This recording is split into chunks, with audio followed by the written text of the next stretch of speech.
হাসরের ময়দানে যখন আমাকে তোলা হবে, তখন আল্লাহ জিজ্ঞেস করবে, হে বান্দা, তুমি কি নিয়ে আমার দরবারে এসেছ?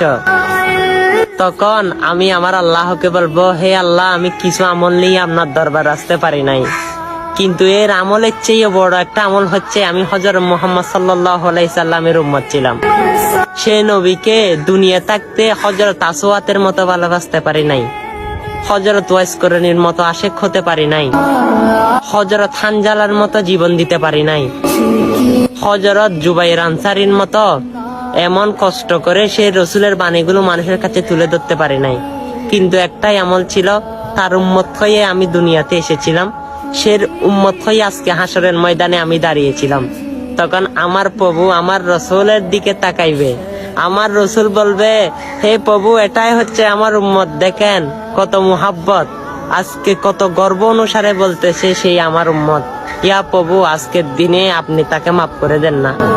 তখন আমার রসুলের কথা শুনে আমার আল্লাহ বলবে, হাবিব, আমি চাই আপনি নবী হাসরের ময়দানেও হাসেন, তাই আপনার উম্মতকে আমি আজকের দিনে মাফ করে দিলাম। সুবহানাল্লাহ, সুবহানাল্লাহ।